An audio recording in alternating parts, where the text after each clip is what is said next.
የህንዱ ጠቅላይ ሚኒስትር ናሬንድራ ሞዲ ዛሬ ታህሳስ 7 ቀን 2018 ዓ.ም ኢትዮጵያን ይጎበኛሉ ተባለ። የኢትዮጵያ ብሔራዊ ምርጫ ቦርድ ሰባተኛውን ጠቅላላ ምርጫ ለሚታዘቡ 45 የሀገር ውስጥ ታዛቢዎች የእውቅና ሰርተፊኬት መስጠቱ ተሰምቷል። የኢትዮጵያ ኤሌክትሪክ አገልግሎት 54 አመራርና ሰራተኞች ጥፋተኛ መሆናቸውን አረጋግጬ እርምጃ ወስጃለሁ አለ።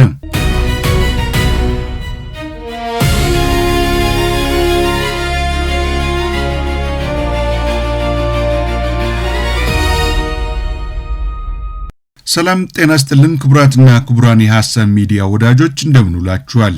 ይህ የሐሳብ ሚዲያ የዜና ሰዓት ነው። ከዚህ ሰዓት ጀምሮ ከሀገር ውስጥና ከውጪ ከተሰሙ አበይት ጉዳዮች ውስጥ የመራረጥናቸውን እናጋራችኋለን። መረጃዎቹን በማጋራት አብሬያችሁ ቆይታ የማደርገው ቴዎድሮስ ብርሃኑ ነኝ። አብራችሁን ቆዩ። የህንዱ ጠቅላይ ሚኒስትር ናሬንድራ ሞዲ ዛሬ ታህሳስ 7 ቀን 2018 ዓ.ም ኢትዮጵያን ይጎበኛሉ ተብሎ እንደሚጠበቅ ተሰምቷል። የጉብኝታቸው ዋና ዓላማ ህንድ ከኢትዮጵያ ጋር ያላትን ግንኙነትና ተሳትፎዋን ለማጠናከር ያለመ ነው ተብሏል።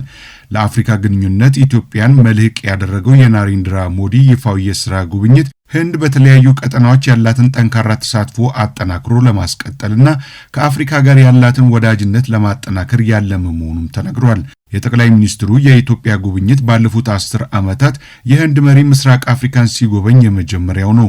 ጉብኝቱ ህንድ ከአፍሪካ ጋር ያላትን ግንኙነት ለማጠናከር የምታደርገው ጥረት ማሳያ እንደሆነም ተገልጿል። ለመጨረሻ ጊዜ ኢትዮጵያን የጎበኙት የህንድ ጠቅላይ ሚኒስትር ማንሞሃን ሲንግ ሲሆኑ ጊዜውም እንደ አውሮፓውያን አቆጣጠር በ2011 ነበር። ጠቅላይ ሚኒስትር ዶክተር አብይ አህመድና የህንዱ አቻቸው ጠቅላይ ሚኒስትር ናሬንድራ ሞዲ ባለፈው ነሐሴ ወር ላይ በደቡብ አፍሪካ ከተካሄደው 15ኛው የብሪክስ አባል ሀገራት ጉባኤና የቡድን 20 ስብሰባ ጎን ለጎን መወያየታቸውን የጠቅላይ ሚኒስትር ጽሕፈት ቤት አስታውቋል።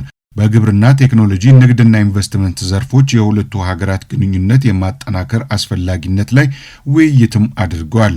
ጠቅላይ ሚኒስትር ዶክተር አብይ አህመድ በወቅቱ እንደገለጹት በዘመናዊ ዲፕሎማሲ የሁለቱ ሀገራት ግንኙነት 70 ዓመታትን የተሻገረ ሲሆን ሁለቱ ሀገራት ከ2000 ዓመታት በላይ ያስቆጠረ ግንኙነት እንዳላቸውም ጠቅሰዋል።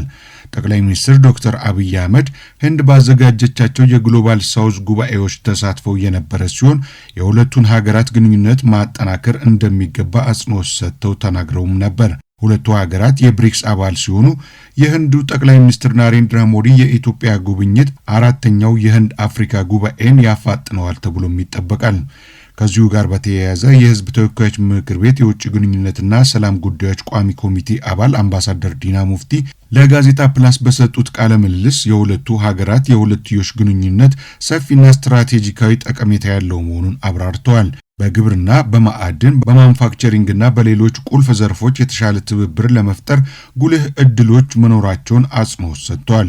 በዓለም አቀፍ መድረክም ሁለቱ ሀገራት የጸጥታው ምክር ቤትን ጨምሮ በተባበሩት መንግስታት ድርጅት ተቋማት በማደግ ላይ ያሉ ሀገራት ፍትሃዊ ውክልና ማስጠበቅም በመሳሰሉ ወሳኝ ጉዳዮች ላይ የተጣጣሙ አቋሞችን ይዘዋል ብለዋል። የተከበራችሁ አድማጮቻችን ይህንን ጉዳይ በተመለከተ ወደ ኋላ ላይ ባልደረባችን አደም ያሲን ሰፋ ያለ መረጃ ያጋራናል።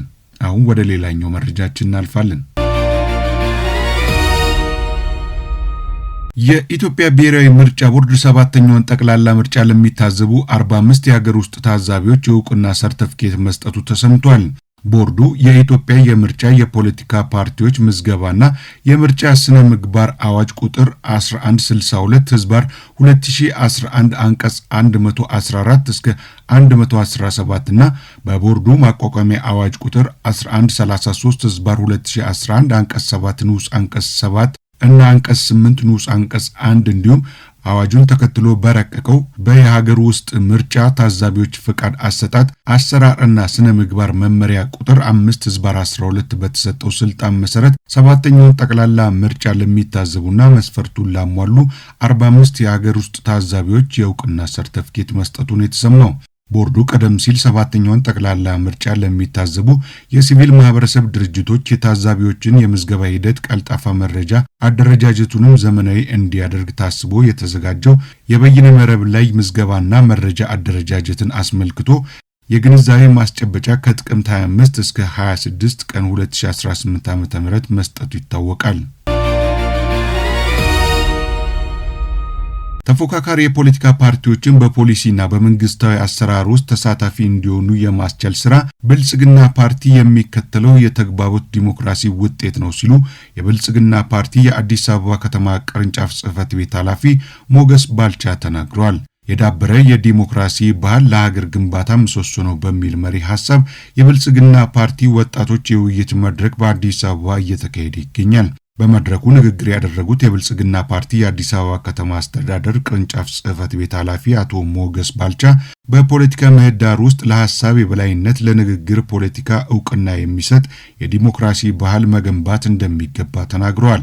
በካቢኔ ጉዳዮች እንዲሁም የፖሊሲ ቀረጻ ላይ መንግስት ተፎካካሪ ፓርቲዎችን ተሳታፊ ያደረገበት ሂደት ብልጽግና ፓርቲ የሚከተለው የተግባቦት ዲሞክራሲ ውጤት መሆኑንም አክለዋል። ወጣቶች እንደ ሀገር ለሚገጥሙ ችግሮች መፍትሄ እንጂ በሀገር ችግሮች ላይ ተጨማሪ ፈተና ሊሆኑ እንደማይገባም በንግግራቸው አንስተዋል። በመድረኩ የዲሞክራሲ ባህል ምሰሶዎች በሚል የመወያያ ሰነድ ቀርቧል። የፋይዳ ዲጂታል መታወቂያ ለስርዓተ ጾታ እኩልነት መረጋገጥ መሰረት ሆኖ እንደሚያገለግል የብሔራዊ መታወቂያ ፕሮግራም ዋና ዳይሬክተር ዮዳሄ አራያ ስላሴ ተናገሩ። ለሁሉም የህብረተሰብ ክፍል የብሔራዊ መታወቂያ ተደራሽነትን ለማረጋገጥ ያለመ የሴቶች ንቅናቄ መካሄድ ጀምሯል። በንቅናቄ ማስጀመሪያ መድረኩ ላይ የተገኙት አቶ ዮዳሄ የፋይዳ ምዝገባን ተደራሽ ለማድረግ የሴቶች ሚና ከፍተኛ እንደሆነ ተናግረዋል። የሴቶችና ማህበራዊ ጉዳይ ሚኒስትር ዴኤታ ሂክማ ሀይረዲን በበኩላቸው የመታወቅ መብትን አረጋግጦ ሴቶች በኢኮኖሚ ማህበራዊና ፖለቲካዊ መስኮች ተጠቃሚ እንዲሆኑ በማስቻል ረገድ የፋይዳ መታወቂያ ትልቅ ሚና እንደሚጫወት አስገንዝበዋል። ከዚህ ቀደም ሴቶች ከመታወቅ መብታቸው ተገለው የመታወቂያ ባለቤት የነበሩት ጥቂቶች ብቻ እንደነበሩ ያነሱት ሚኒስትር ዴኤታዋ በዚህም ሳቢያ በፍትህና ፋይናንስ ዘርፎች ተጠቃሚ ሳንሆን ቀርተናል ብለዋል። ዛሬ ከብሔራዊ መታወቂያ ፕሮግራም ጋር በመሆን በተከናወነ ስራ ከ30 ሚሊዮን በላይ የብሔራዊ መታወቂያ ባለቤቶች ውስጥ 40 በመቶዎቹ ሴቶች መሆናቸውንም ገልጸዋል። አቶ ዮዳሄ በበኩላቸው ሴቶች ካላቸው ሀገራዊ ፋይዳ አንጻር 40 በመቶ ትንሽ መሆኑን ገልጸው 50 በመቶ መሻገር እንዳለበት ተናግረዋል። በዘንድሮ ዓመት 90 ሚሊዮን ዜጎችን የብሔራዊ መታወቂያ ባለቤት ለማድረግ እየተሰራ እንደሚገኝ በመድረኩ ተገልጿል። ኢትዮጵያ በስፋት እያከናወነች የምትገኘው የስንዴ ልማት ስራ ለአፍሪካ ምሳሌ የሚሆን ተግባር መሆኑን የናሚቢያ የግብርና ምክትል ሚኒስትር ሩት ማሳኬ ገለጹ። የአፍሪካ ሀገራት የግብርና ምርታማነትን ለማሳደግ የጋራ ትብብራቸውን ማጠናከር እንዳለባቸው አሳስበዋል። በኢትዮጵያ በፍጥነት እያደገ የመጣው የስንዴ ምርታማነት ከአፍሪካ የግብርና ዘርፍ ስኬቶች መካከል አንዱ ነው። ለበርካታ አስርተ ዓመታት ኢትዮጵያ የስንዴ ምርቷን ታሟላ የነበረው ከውጪ በምታስገባው ምርት ሲሆን ይህም ለከፍተኛ የውጪ ምንዛሬ ከመዳረጉ ባሻገር የሀገር ውስጥ ፍላጎትን በበቂ ሁኔታ አይሸፍንም ነበር። በአጭር ጊዜ ውስጥ በስንዴ ራስን ከመቻል አልፋ ወደ ውጪ መላክ የተሸጋገረችው ኢትዮጵያ በዘርፉ ከፍተኛ ውጤት አስመዝግባለች። የናሚቢያ የግብርና የአሳ ሀብት ውሃና የመሬት ሪፎርም ምክትል ሚኒስትር ሩት ማሳኬ ከኢዜአ ጋር ባደረጉት ቆይታ የኢትዮጵያን እያደገ የመጣ የስንዴ ምርታማነት አድንቀዋል። የኢትዮጵያ የስንዴ ምርታማነት ለአፍሪካ ምሳሌ የሚሆንና ሌሎች ሀገራትም ተሞክሮ ሊወስዱበት እንደሚገባ አመልክተዋል። ናሚቢያ የበጋ የመስኖ ስንዴ ልማት ኢኒሺዬቲቮችን እየተገበረች እንደምትገኝም ገልጸው ይህም ከኢትዮጵያ ስንዴ ልማት ሲደመር አፍሪካ በተቀናጀ ጥረቶች የምግብ ምርታማነትን ማሳደግ እንደምትችል የሚያሳይ ነው ብለዋል። ማሳኬ የአፍሪካ ሀገራት በግብርናው ዘርፍ ለሚያጋጥሙ ችግሮች ዘላቂ መፍትሄ ለማበጀት በጋራ መስራት እንዳለባቸው አንስተዋል። ሀገራት የግብርና ፖሊሲያቸውን ማሰናሰል፣ የቴክኒክ አጋርነት መፍጠርና የጋራ ስምምነቶችን በማድረግ ግብርናውን ማሳደግና የጋራ እድገት ማስመዝገብ እንዳለባቸውም ነው ያስገነዘቡት። በትምህርትና በቴክኒክ አቅም ግንባታ መዋዕለ ንዋይን በማፍሰስ በአፍሪካ ሀገራት መካከል ያለውን የግብርና ንግድ ልውውጥን መጨመር እንደሚገባም ተናግረዋል። ምክትል ሚኒስትሯ ቀረጥን ጨምሮ በአፍሪካ ቀጠናዊ የንግድ እንቅስቃሴና የምግብ ተደራሽነትን የሚገድቡ አሰራሮችን ማስቀረት እንደሚያስፈልግም አንስተዋል። የአፍሪካ ሀገራት የአየር ንብረት ለውጥን የሚቋቋም የግብርና ምርታማነት ስራዎችን በፋይናንስ መደገፍ አለባቸውም ያሉት ባለሙያዎች ለአርሶ አደሮች በግብርና ስራዎች ላይ የእውቀት ልውውጥ መፍጠርና የቴክኖሎጂ ሽግግር ማድረግ እንዳለባቸውም አሳስበዋል።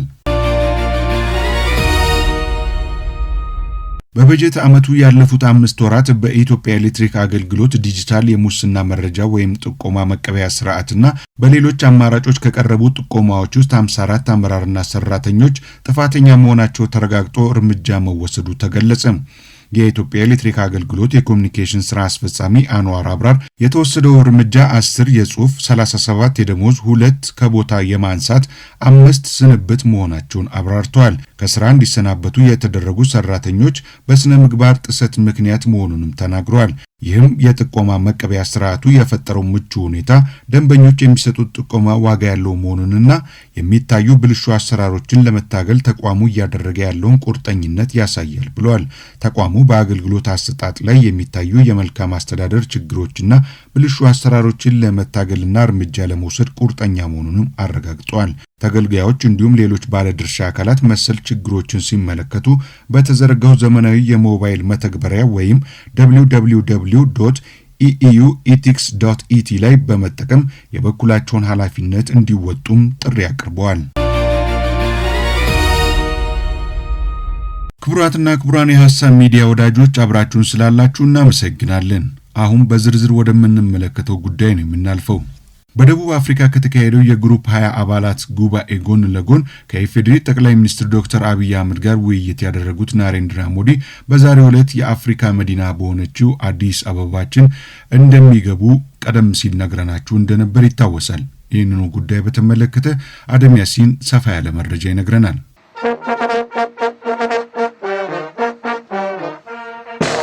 ከህንዷ ዋና ከተማ ኒው ዴሊ በመነሳት ቀደምት ስልጣኔ ባላቸው 3 ሀገራት ጉብኝት ለማድረግ ጉዞ የጀመሩት የህንዱ ጠቅላይ ሚኒስትር ናሬንድራ ሞዲ በትናንትናው ዕለት የመጀመሪያ ጉብኝታቸውን በዮርዳኖስ ያደረጉ ሲሆን ሁለተኛ ጉብኝታቸውን በኢትዮጵያ እንደሚያደርጉ ተገልጿል። ከጉብኝታቸው አስቀድሞ መልእክታቸውን ያስተላለፉት ናሬንድራ ሞዲ ቀደምት ስልጣኔና ሰፊ ግንኙነት ባላቸው ኢትዮጵያ፣ ዮርዳኖስና ኦማን የሥራ ጉብኝት እንደሚያደርጉ አስታውቀዋል። ጠቅላይ ሚኒስትሩ አክለውም በኢትዮጵያ በሚኖራቸው የሥራ ጉብኝት ከጠቅላይ ሚኒስትር ዶክተር አብይ አህመድ ጋር በሁለትዮሽ ጉዳዮች ዙሪያ ውይይት እንደሚያደርጉ ማስታወቃቸውን ዘ ታይምስ ኦፍ ኢንዲያ ዘግቧል። በኢትዮጵያ በሚኖራቸው ጉብኝት ከ2500 ህንዳውያን ዲያስፖራዎች ጋር ተገናኝተው እንደሚወያዩ የተነገረላቸው ናሬንድራ ሞዲ በህዝብ ተወካዮች ምክር ቤት ተገናኝተው ንግግር እንደሚያደርጉም ዘ ታይምስ ኦፍ ኢንዲያ በዘገባው ላይ አስፍሯል። በ2026 የሚደረገውን የብሪክስ ጉባኤን የምታዘጋጀው ህንድ ጠቅላይ ሚኒስትሯ ናሬንድራ ሞዲን ወደ አዲስ አበባ ለመላክ ተዘጋጅታለች። ናሬንድራ ሞዲ ከጠቅላይ ሚኒስትር ዶክተር አብይ አህመድ ጋር በሚኖራቸው የሁለትዮሽ ውይይት በኢንቨስትመንት፣ በግብርናና ማዕድን ቁፋሮ፣ በዲጂታል የህዝብ መሰረተ ልማትና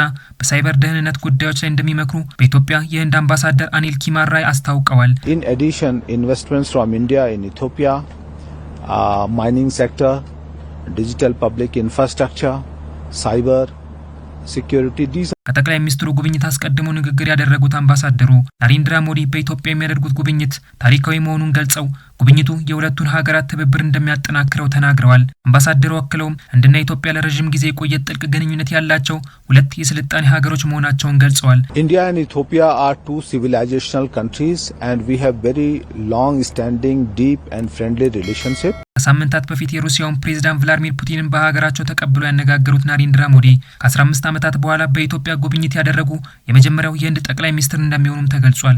ኢትዮጵያ ትልቅ የኢኮኖሚ ለውጥ እያስመዘገበች መሆኑን የተናገሩት አኒል ኩማር ይህ ሁሉ ሊሆን የቻለው በጠቅላይ ሚኒስትር ዶክተር አብይ አህመድ መሪነት በተተገበሩ ጥብቅ የሀገር ውስጥ የኢኮኖሚ ማሻሻያዎች ምክንያት እንደሆነ ማስታወቃቸውን ሉክማት ታይምስ ዘግቧል። ኢትዮጵያና ህንድ የብሪክስ ቡድን አባላት መሆናቸውን የገለጹት አምባሳደሩ ጠቅላይ ሚኒስትር ናሬንድራ ሞዲ በኢትዮጵያ የሚያደርጉት የስራ ጉብኝት ለረጅም ጊዜ ተስተጓጉሎ የቆየውን 4ኛውን የህንድ አፍሪካ ፎረም ጉባኤ ለማካሄድ ትልቅ ተነሳሽነት እንደሚፈጥር ተናግረዋል። ከህንድ ጋር የሁለትዮሽ ፎረም ስታካሄድ የነበረችው አፍሪካ ይህን ጉባኤ ለመጨረሻ ጊዜ በአዲስ አበባ በ2011 በህንድ ደግሞ በ2015 ብታካሄድም ነገር ግን ይህንን ጉባኤ ልታስቀጥል አልቻለችም። በአፍሪካና በምስራቅ አፍሪካ ተጽዕኖ ስትፈጥር ወደ ቆየችው ኢትዮጵያ ጉዞ እያደረጉ የሚገኙት ናሬንድራ ሞዲ ይህን ጉብኝታቸውን የአፍሪካና የህንድን የሁለትዮሽ ፎረም በድጋሚ እንዲቀጥል እንደሚያደርገው ተገልጿል። በውጭ የሚገኙ ባለሀብቶች በሀገር ውስጥ ኢንቨስትመንት ላይ እንዲሳተፉ ስታደርግ የነበረችው ኢትዮጵያ የህንድ ባለሀብቶች ቀዳሚ ተመራጭ ሆና ቆይታለች። በአሁኑ ወቅት በአፍሪካ አህጉራዊ ነጻ የንግድ ቀጠና ውስጥ የገባችው ኢትዮጵያ በሀገሯ የሚገኙ የህንድ ኩባንያዎች የምስራቅ አፍሪካና አህጉራዊ ገበያዎችን በቀላሉ ማግኘት እንዲችሉ እንደሚያደርጋቸውም ተገልጿል። ከ2009 ጀምሮ ለኢትዮጵያ የጦር ስልጠና ስትሰጥ የቆየችው። ይህንንም ግንኙነቷን ለማጠናከር ከኢትዮጵያ ጋር በመከላከያ ዘርፎች ትብብርን ለማጎልበት የተስማማችው ህንድ አሁን ደግሞ ከኢትዮጵያ ጋር የሚኖራት ኢኮኖሚያዊ ግንኙነት ማጠናከር ፈልጋለች። ጠቅላይ ሚኒስትሯ ናሬንድራ ሞዲን ወደ ኢትዮጵያ ለመላክም ተዘጋጅታለች። በምስራቅ አፍሪካ ለሚገኙ ሀገራቶች ደህንነት በርካታ ስራዎችን ስትሰራ የነበረችው የኤሌክትሪክ ኃይልንም ለጎረቤት ሀገራቶች በመሸጥ የበኩሏን ትልቅ ድርሻ ስትወጣ የቆየች ኢትዮጵያ የመላው አፍሪካውያን ሀገራቶች ኢኮኖሚ እንዲበለጽግ የህንዱን ጠቅላይ ሚኒስትር ናሬንድራ ሞዲን ለመቀበል ዝግጅቷን አጠናቃለች። ክቡራትና ክቡራን የሐሳብ ሚዲያ ወዳጆች ለዕለቱ ያሰናዳንላችሁ መረጃዎቻችን የሰማችኋቸው ነበሩ። አብራችሁን ስለነበራችሁ አመስግነናል። ጤና ይስጥልን።